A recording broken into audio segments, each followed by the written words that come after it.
Hello what's up दोस्तों, I hope आप सब लोग बढ़िया होंगे। आपका स्वागत है आपके अपने चैनल द स्टोरी रूम में और मैं हूं आपका अपना दोस्त अभिषेक।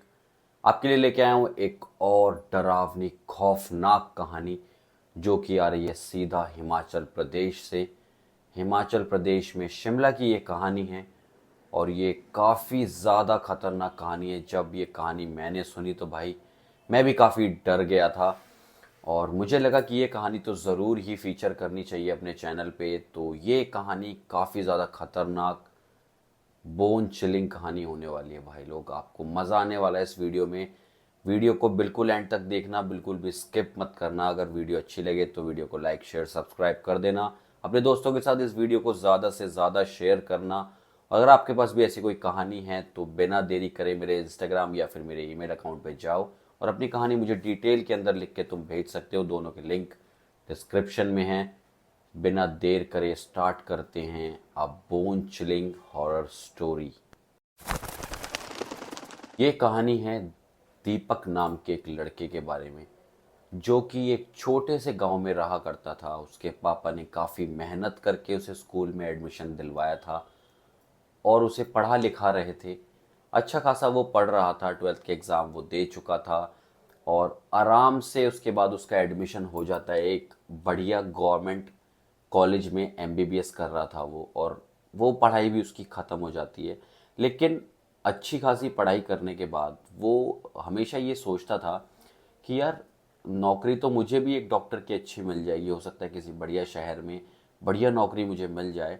लेकिन जो मेरे मम्मी पापा बताते हैं कि हमारे गांव में इतना ज़्यादा अंधविश्वास है, इतनी ज़्यादा रिसोर्सेज की कमी है, लोगों के पास पैसे नहीं होते हैं दवाई के लिए और काफ़ी लोग बीमारी की वजह से मर जाते हैं। हल्की फुल्की बीमारी होती है, बोल देते हैं अरे ये तो ये हो गया, ये तो ऐसे मिट्टी लगा लो, ये कर लो वो कर लो।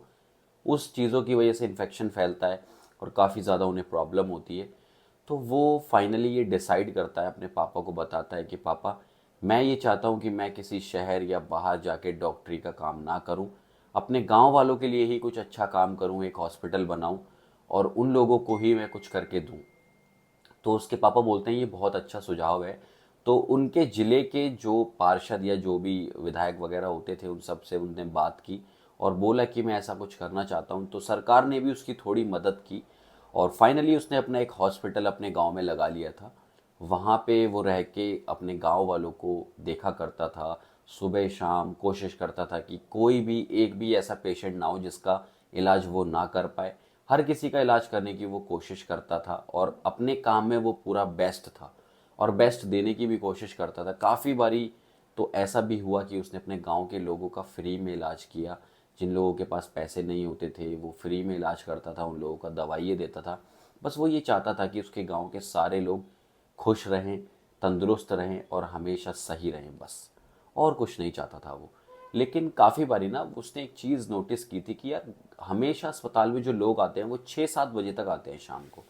उसके बाद कोई भी इंसान हॉस्पिटल में भटकता भी नहीं है। तो काफ़ी बारी ऐसा होता था वो लोगों के घर पे जाके भी इलाज किया करता था। लेकिन हमेशा वो ये सोचता था कि ऐसा क्यों होता है। जब उसने अपने बाबा से बात की तो उसके बाबा ने उससे बोला कि बेटा हमारे गांव में काफ़ी सारे भूतिया कहानियां हैं या भूत घूमते हैं। इसी वजह से लोग रात को 6-7 बजे से बाद में निकलने की कोशिश नहीं करते, चाहे कितना भी इम्पोर्टेंट काम हो कोशिश करते हैं कि वो घर में ही रहें।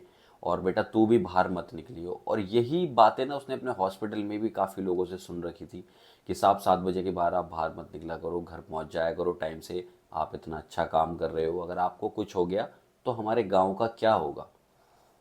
लेकिन वो कभी भी इन बातों पे विश्वास नहीं किया करता था। वो सोचता था कि यार ये तो फालतू की बात है, ऐसा थोड़ी कुछ होता है कि मतलब लोग क्यों इतना ज़्यादा अंधविश्वास में विश्वास रखते हैं। लेकिन मेरे भाई अंधविश्वास तब तक ही है जब तक आपको उस पर विश्वास नहीं है।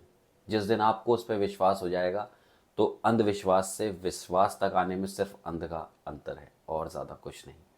वही होने वाला था दीपक के साथ। एक दिन की बात है, दीपक अपने हॉस्पिटल में काम करता करता थोड़ा लेट हो गया था। क्यों? क्योंकि 6 ही बजे उसके पास एक केस आया था जिसमें एक लड़की जो कि प्रेग्नेंट थी वो बेबी को डिलीवर करने वाली थी। उसका लेबर पेन स्टार्ट हो गया था। तो वो जैसे तैसे करके अपनी नर्सों के सहारे से उस बेबी की डिलीवरी करवाते हैं और डिलीवरी करवाते करवाते उनको लगभग 8 बज चुके थे और अपने स्टाफ से वो लोग बोल देते हैं कि एक दो स्टाफ रुको, बाकी आप सब लोग घर जा सकते हो। और मैं भी घर निकलता हूँ। तो करते करते वही 8:30 बज गए और 8:30 बजे जब वो अपने हॉस्पिटल से बाहर निकलता है घर जाने के लिए, तो वहाँ एक पीपल वाला रास्ता होता था जो बीच में पड़ता था उसके घर के। तो वो घर जा रहा होता है, घर जा रहा होता है, जाते जाते बीच में एक पीपल का पेड़ पड़ता है और उस पेड़ के चबूतरे पे एक लड़की बैठी होती है हरे कलर के जोड़े में, और वो रो रही होती है काफ़ी तेज़ तेज़।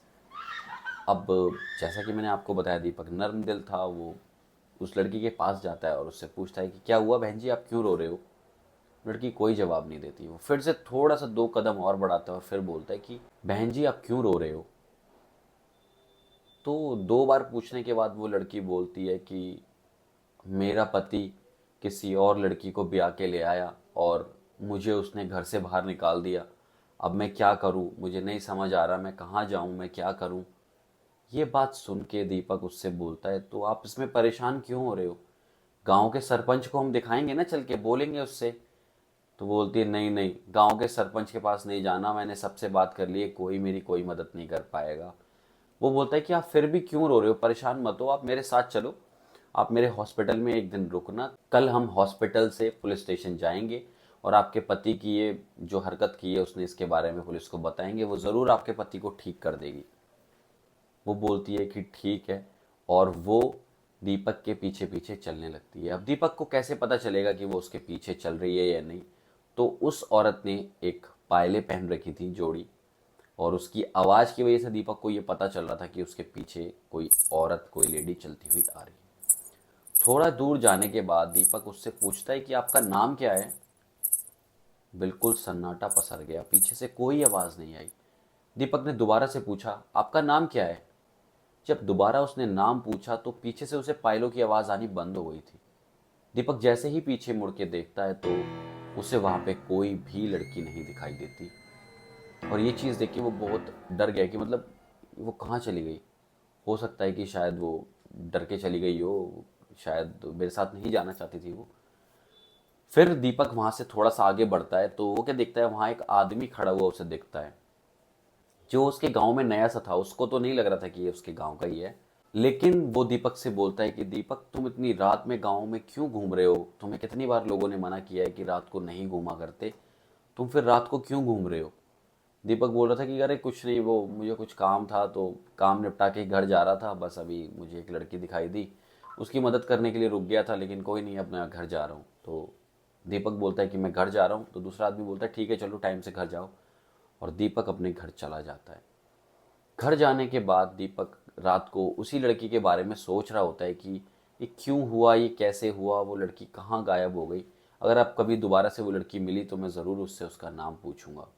अब फाइनली अगले दिन फिर से दीपक जब अपने हॉस्पिटल से घर वापस जा रहा होता है तो वो लड़की दोबारा से उस पीपल के पेड़ के पास उसे बैठी हुई दिखती है।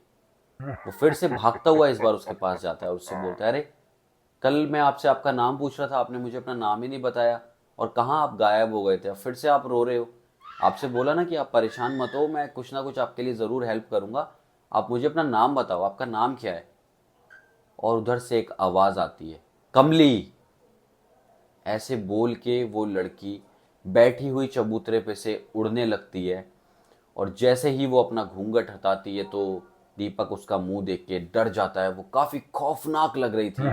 दीपक ना आओ देखता है ना ताओ, और वहां से भागना शुरू कर देता है।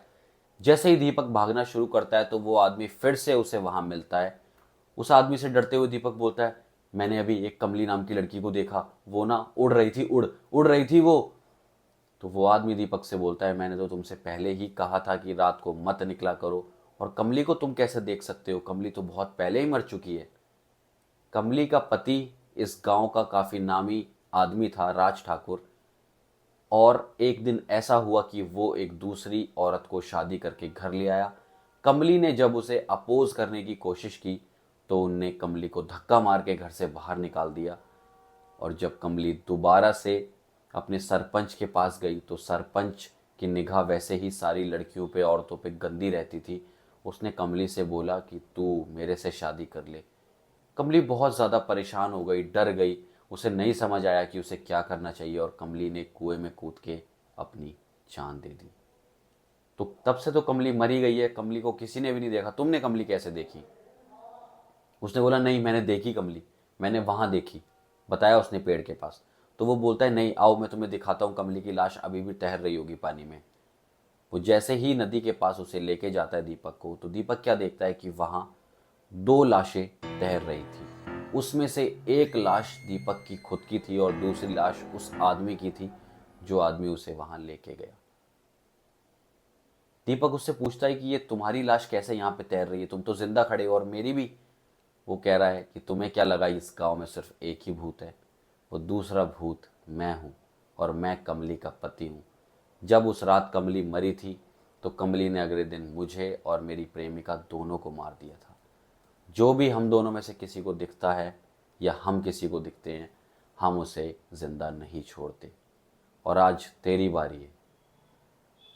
इसी बात के बाद अगले दिन जब गांव में लोग ढूंढते हैं कि कहाँ गया दीपक, कहाँ गया, तो उन्हें उस नदी के अंदर दीपक की लाश तैरती हुई दिखती है।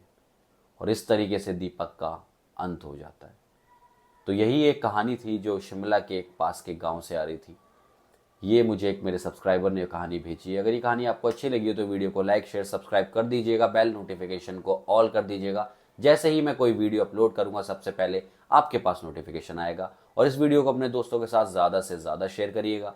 अगर आपके पास भी ऐसी कोई कहानी है जो आप चाहते हैं कि मैं नरेट करूं उसे अपने चैनल पे, तो अपनी कहानी को मेरे लिंक डिस्क्रिप्शन में पड़े हुए हैं दोनों, इंस्टाग्राम या फिर ईमेल अकाउंट पे जाके भेज दीजिए डिटेल के अंदर। I try to narrate it जितने अच्छे तरीके से भी मैं कर सकता हूँ। मिलते हैं नेक्स्ट वीडियो में, तब तक के लिए अपना, अपने परिवार का और अपने लव्ड वंस का ध्यान रखें। मिलूंगा नेक्स्ट वीडियो में, तब तक के लिए शुक्रिया, बाय बाय।